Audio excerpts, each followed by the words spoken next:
Small figures in a vast crisis. Every night now they come in their thousands. Most are women and children, terrorized by war. And for the children, how frightening is it, the war? They keep screaming, they can't sleep, they cry all the time. In the distance, in the country behind them, smoke rises from an explosion. But on this side of the border they meet soldiers who try to help, not kill.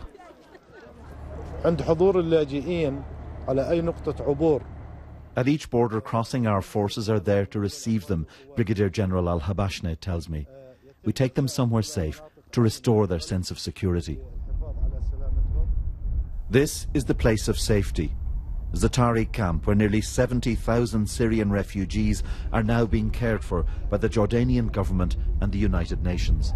All day people are continuing to arrive here, some 3,000 in the last 24 hours, and we're told there are tens of thousands more waiting on the other side of the border. All of this is putting a huge strain on the resources of the camp. Well, it's extremely critical. We know there's about 50 to 60,000 who are ready to cross into Jordan.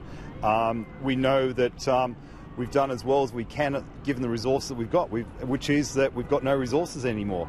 We need money now desperately to expand this camp as well as open 2 others. So far, the UN has raised just 3% of what it needs to care for the refugees in Jordan over the next 12 months. And help of all kinds is needed. This woman cares for her severely disabled nephew. Her own husband was killed in Syria.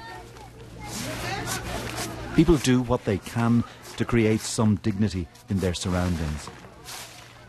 But among many of the refugees, there's a sense the world beyond the camp has abandoned them. This is a disaster. Disaster. There is no value for the child, for a human being. No value at all. Where's the humanity? These are images of one day in the life of Zaatari camp. The newcomers struggle with flinty ground. The young learn quickly the burdens of an adult world in turmoil. And the men mourn 3-month-old Izzat al-Wadi, who died a few days after arriving here. It was a tragedy that might easily have happened at home in Syria, but to bury their child in exile deepens the grief. At twilight on the border, the people keep coming by any means they can. We watched as these families boarded boats on the Syrian side. But with their numbers growing and scant international aid promised, for how much longer can Jordan offer sanctuary? Fergal Keane, BBC News, on the Syria-Jordan border.